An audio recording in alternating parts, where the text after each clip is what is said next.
Hello friends, एक बार सभी का स्वागत है आपके अपने YouTube चैनल गुरु आर्यभट्ट में। तो पिछले कुछ दिनों से आपके भौतिक शास्त्र अर्थात फिजिक्स का ये जो क्वेश्चन पेपर है ये वायरल हो रहा है और इस क्वेश्चन पेपर में आज पूरे के पूरे 70 क्वेश्चन ऑब्जेक्टिव का हम जवाब देने वाले हैं। ऐसे मेरे पास ये जो सेट है ये ए है और इसी प्रकार से आपके 10 सेट रह सकते हैं। बस केवल क्वेश्चन आपके आगे पीछे रहेंगे और ये वायरल क्वेश्चन है, एकदम इसको आप देख के ही अपने एग्जामिनेशन में जाइए ताकि आप कहीं से भी किसी प्रकार से चूक ना कर सकें। शायद हो सकता है यही पेपर आपके एग्जामिनेशन में आ जाए, तो इसको नजरअंदाज ना करें और वीडियो को अंत तक देखें और प्रत्येक क्वेश्चन को जो हम समझाने वाले हैं उसको समझें और उसी प्रकार से चाहे जो भी सेट आपको मिलता हो उसका जवाब आप दे के आए।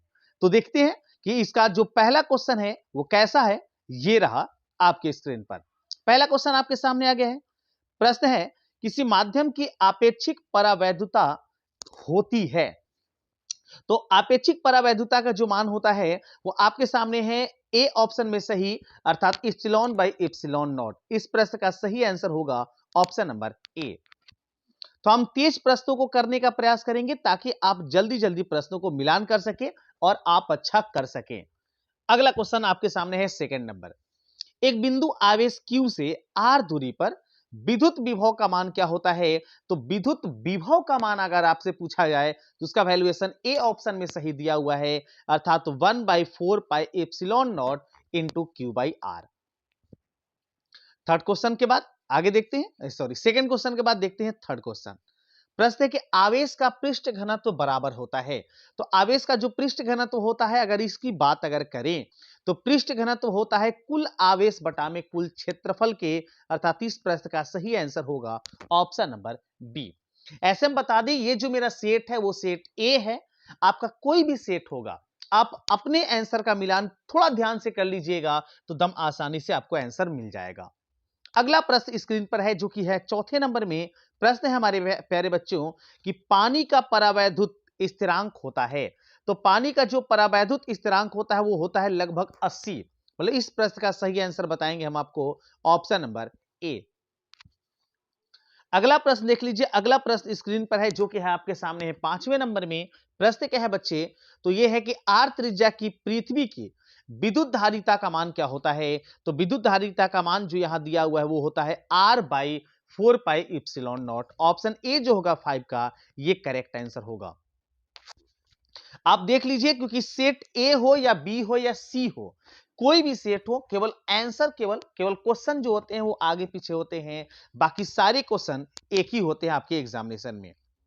6 नंबर, 1 एम्पियर बराबर होता है। तो 1 एम्पियर के बारे में अगर बात करें तो 1 एम्पियर बराबर होता है 1 कूलाम प्रति सेकेंड के। मतलब इस प्रश्न का सही आंसर होगा मेरे प्यारे बच्चों ऑप्शन नंबर ए। सातवां प्रश्न देखिए। सातवां क्वेश्चन है कि विद्युत वाहक बल की इकाई है या विद्युत वाहक बल का एसआई मात्रक क्या होता है आपको बताना है। Unit of electromotive force is, तो ये आपका हो जाता है वोल्ट, अर्थात इस प्रश्न का सही आंसर होगा ऑप्शन नंबर सी। आठवां क्वेश्चन देख लीजिए। आठवां क्वेश्चन है कि टी समय तथा धारा आई के प्रवाह के कारण आर प्रतिरोध के चालक में उत्पन्न उष्मा का मान कितना होता है। उत्पन्न उष्मा एच का वैल्यूएशन होता है I² RT। इसका मान होता है I² RT जो दिया गया किस ऑप्शन में, सी ऑप्शन में। इस प्रश्न का मेरे प्यारे बच्चों सही होगा ऑप्शन नंबर सी। इसके बाद दिखाते हैं आज का नवा क्वेश्चन। नवा प्रश्न देखिए क्या है। आपको यह बताना था कि 5 टेस्ला का चुंबकीय क्षेत्र बराबर होता है। तो 5 टेस्ला का जो चुंबकीय क्षेत्र होता है इसका मान आपके सामने बराबर होगा 5 × 10⁵ वेबर प्रति मीटर स्क्वायर। ऑप्शन बी जो होगा इसका एकदम सही आंसर होगा। चलिए इसके बाद दिखाते हैं हम आपको 10वां नंबर। 10वें का जवाब देखिए क्या होता है और इसको समझ के एग्जामिनेशन में सही करने का प्रयास करेंगे।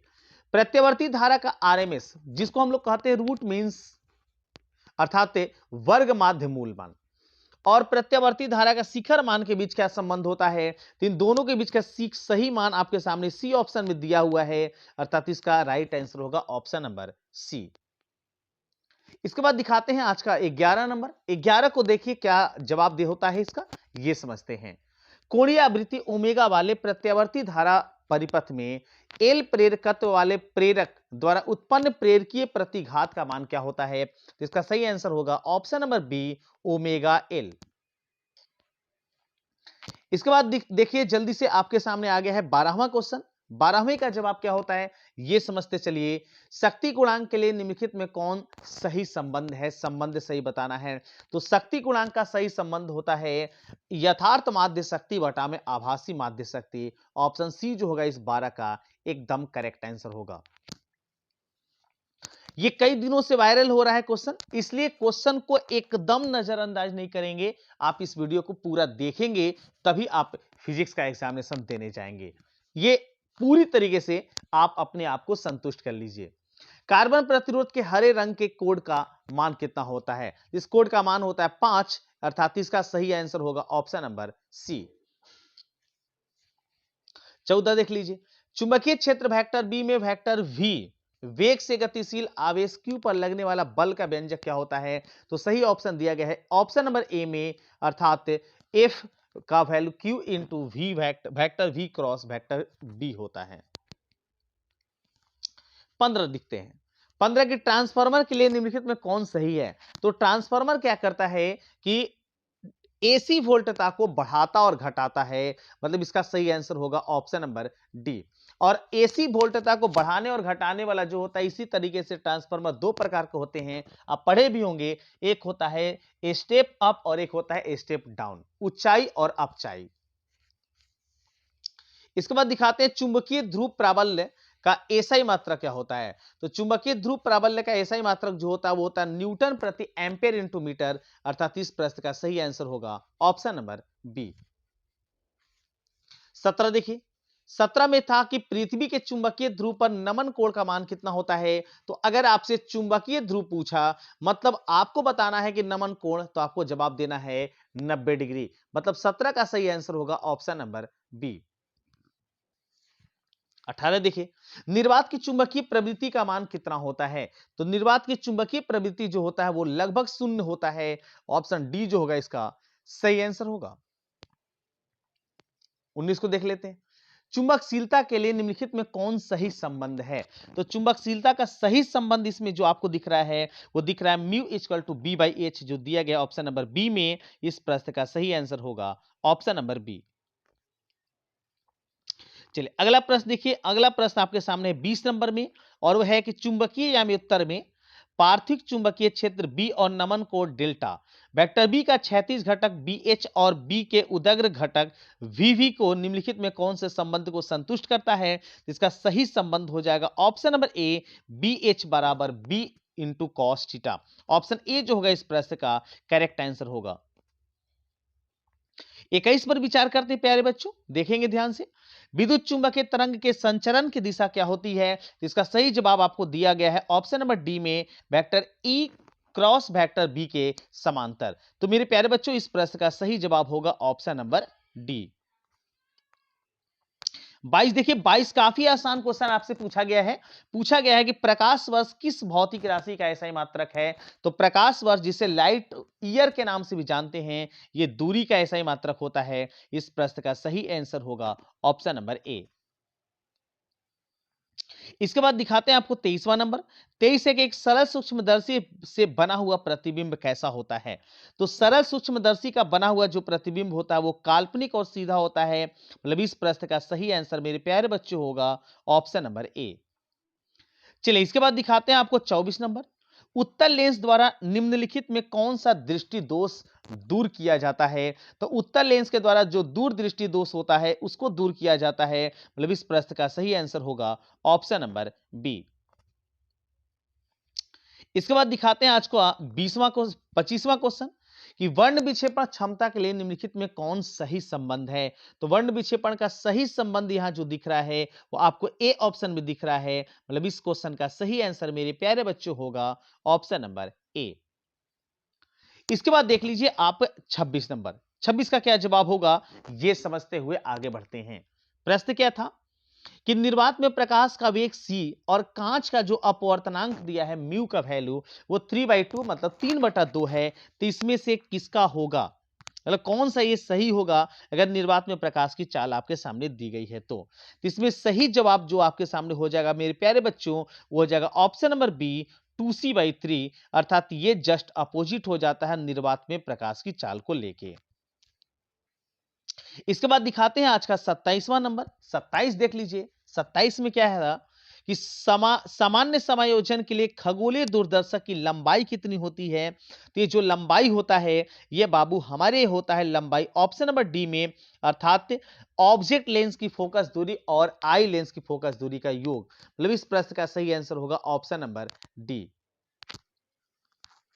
इसके बाद 28 नंबर काफी इजी क्वेश्चन पूछा जा रहा है और उम्मीद करते हैं यही क्वेश्चन अगर आपके पास आ गया तो आप इस सारे क्वेश्चन का सही सही जवाब आप लगा के आएंगे। 28 देखिए, एक स्वस्थ व्यक्ति के आंख के लेंस की फोकस दूरी लगभग कितनी होती है। तो आंख के लेंस की फोकस दूरी होती है बाबू ये लगभग होता है 2 सेंटीमीटर। मतलब इस प्रश्न का सही आंसर मेरे प्यारे बच्चों होगा ऑप्शन नंबर बी। इसके बाद दिखाते हैं आज का 29 नंबर। 29 देखिए क्या है और इसका जवाब क्या होता है। निम्नलिखित में किस भौतिक राशि का पुनर्वितरण प्रकाश का व्यतिकरण होता है। तो प्रकाश के व्यतिकरण का जो घटना होती है वो उसके आवृत्ति पर निर्भर होता है। मतलब इस प्रश्न का सही जवाब होगा ऑप्शन नंबर ए। अगला क्वेश्चन आपके सामने है कि फोटोन का विराम द्रव्यमान कितना होता है। फोटोन जिसकी सामान्य ऊर्जा आप एच न्यू के द्वारा जाने होंगे। तो फोटोन का विराम द्रव्यमान जो होता है ये शून्य होता है। मतलब इस मेरे प्रश्न का सही जवाब होगा ऑप्शन नंबर बी। और इसकी एनर्जी का वैल्यू होता है एच न्यू। ये भी आप याद रख सकते हैं। 31 देख लीजिए, बोर का आवृत्ति शर्त क्या होता है। तो बोर के परमाणु मॉडल के अनुसार आवृत्ति शर्त जो होता है वो होता है कि पहले और दूसरे कक्ष के अंतर का जो भाग होता है एक फोटोन के बराबर होता है जो दिया गया है ऑप्शन नंबर बी में। अर्थात 31 का मेरा सही जवाब होगा ऑप्शन नंबर बी। चलिए इसके बाद दिखाते हैं हम आपको 32 नंबर क्वेश्चन। ये देख लीजिए कि सौर ऊर्जा का स्रोत होता है। तो सौर ऊर्जा जिसमें सूर्य के प्रकाश निकलती है जो ऊर्जा हमें प्राप्त होता है सूर्य के प्रकाश से वो होता है नाभिकीय संलयन की क्रिया से। अर्थात इसका सही जवाब होगा option number D. Option D के साथ इसमें चलिए जल्दी से बढ़ चलते हैं आगे। 33 देखिए, 33 है कि विद्युत का सबसे अच्छा चालक निम्नलिखित में कौन सा है। बहुत आसान क्वेश्चन पूछा गया है आपसे और उम्मीद करते हैं कि आप दम इससे भी अच्छा करके आएंगे ऐसा उम्मीद आपसे लगाई जा रही है। तो विद्युत का सबसे अच्छा चालक कौन सा है। चांदी। इसका मतलब इसका सही जवाब होगा ऑप्शन नंबर ए। बाकी ऑप्शन को देखना ही नहीं था आपको। 34 देख लीजिए, नॉर द्वारा का बूलिय व्यंजक क्या होता है। मतलब नॉर गेट का आपको बूलिय व्यंजक बताना है। तो नॉर गेट किस किस गेट से बना हुआ है। तो ये बना हुआ है और गेट और एंड गेट के साथ।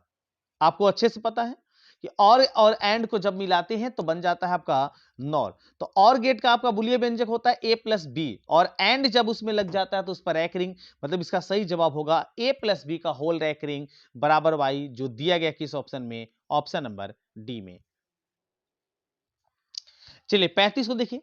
35 एक द्विआधारी संख्या जो आपके सामने दिया गया है इसका दार्शनिक संख्या में क्या लिखा जाएगा। तो दार्शनिक संख्या बताना काफी आसान था।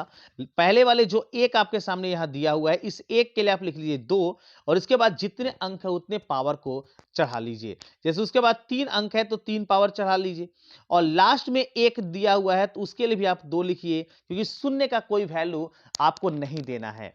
तो 2 का बाद कितना इस एक के बाद कितना 0 है। तो इसका मतलब कि एक के बाद कोई अंक नहीं है इसका मतलब इसका पावर दे देना है 0।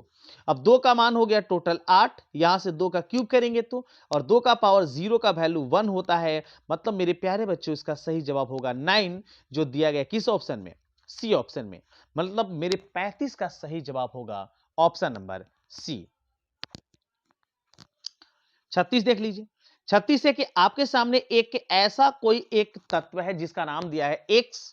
अब इसके A6 अल्फा 6 जो होता है तो निम्नलिखित में कौन सा निरूपित करता है। तो अल्फा 6 होने पर होता क्या है कि परमाणु संख्या में 2 की कमी और परमाणु द्रव्यमान में 4 की कमी। और ऐसा जो दिखाया गया है वो ऑप्शन ए में दिखाया गया है। देख सकते हैं यहां पर कि परमाणु संख्या में 2 की कमी और परमाणु द्रव्यमान में बच्चों 4 की कमी दिखाई गई है। मतलब इस प्रश्न का सही जवाब होगा ऑप्शन नंबर ए। चलिए अगला प्रश्न देख लीजिए। अगला क्वेश्चन आपके सामने 27 नंबर में।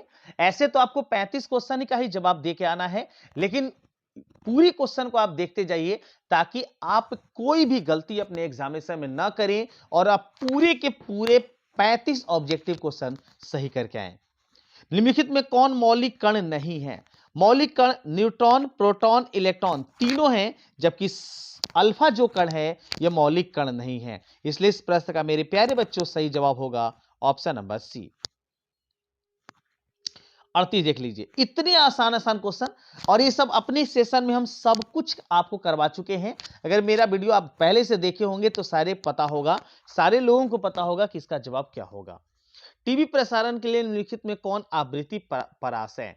तो टीवी प्रसारण के लिए सबसे उत्तम जो परास होता है वो होता है लगभग 30 से 300 मेगाहर्ट्ज। ऑप्शन सी जो होगा इसका करेक्ट आंसर होगा। चलिए इसके बाद दिखाते हैं आपको आज का 39 नंबर क्वेश्चन। क्षीणता को मापने के लिए निम्नलिखित में कौन मात्रक सही है? क्षीणता, तो क्षीणता को मापने का सबसे सही मात्रक जो है वो आपका है डेसिबल, अर्थात ऑप्शन ए जो होगा इसका करेक्ट आंसर होगा। अगला प्रश्न देख लीजिए। अगला प्रश्न स्क्रीन पर है 40 नंबर। प्रश्न क्या है मेरे प्यारे बच्चों कि पी प्रकार या अर्धचालक होता है, मतलब पी टाइप का जो अर्धचालक होता है ये कैसा होता है? तो आप ऐसे समझ लीजिए कि पी का अर्थ यहां होता है पॉजिटिव, मतलब धनावेशित, और ये दिया गया ऑप्शन नंबर ए में, मतलब मेरे 40 प्रश्न का सही जवाब होगा ऑप्शन नंबर ए। आगे है 41 नंबर क्वेश्चन। यहां देखिए इस प्रश्न का क्या जवाब होगा, देखते हैं। हाइड्रोजन परमाणु में इलेक्ट्रॉन की न्यूनतम कक्षीय कोणीय संवेग का मान कितना होता है? इसका सही मान होता है मेरे प्यारे बच्चों h/2π, मतलब इसका सही जवाब होगा ऑप्शन नंबर सी। 42 को देख लीजिए बच्चों। 42 है कि दाता अपद्रव्य परमाणु की संयोजकता कितनी होती है? तो दाता अपद्रव्य परमाणु की जो संयोजकता होती है वो 5 होता है, मतलब इस प्रश्न का सही जवाब मेरे प्यारे बच्चों होगा ऑप्शन नंबर सी। अगला क्वेश्चन देखिए 43 नंबर 43 नंबर को, और ये क्वेश्चन पूछा गया था आपसे कि वोल्टामीटर मापता है। तो वोल्टामीटर प्रतिरोध नहीं मापता है, धारा नहीं मापता है, विभवांतर मापता है, मतलब इसका सही आंसर होगा ऑप्शन नंबर बी, विभवांतर। चलिए आज ये मेरे पास अंतिम क्वेश्चन है, क्योंकि इतने ही क्वेश्चन वायरल हमारे पास आ चुके थे जिसका हम सटीक जवाब आपको सबसे पहले आपको प्रोवाइड करा चुके। अगर मेरे चैनल पर नए होंगे तो जरूर चैनल को सब्सक्राइब कर लीजिएगा, क्योंकि वायरल क्वेश्चन का सबसे पहला वीडियो आपको इस चैनल पर देखने को मिल जाएगा। और साथ ही साथ आप एग्जामिनेशन के बाद अपना पेपर मिलाने के लिए भी इस चैनल को सब्सक्राइब कर लीजिए, ताकि सबसे सटीक सवाल का जवाब हम आपको सबसे पहले बता सकें। आपको बताना था इस 44 और आज के अंतिम क्वेश्चन में कि 1/4 एप्सिलॉन नॉट का वैल्यू कितना होता है? तो बाबू मेरे इसका सही जवाब होता है 9 × 10⁻9 न्यूटन मीटर स्क्वायर प्रति कूलम में स्क्वायर, मतलब इसका सही जवाब होगा मेरा ऑप्शन नंबर ए। तो इस वीडियो में इतना ही, मिलते हैं अगले वीडियो में कुछ और नए टॉपिक के साथ। तब तक सभी को वंदे मातरम।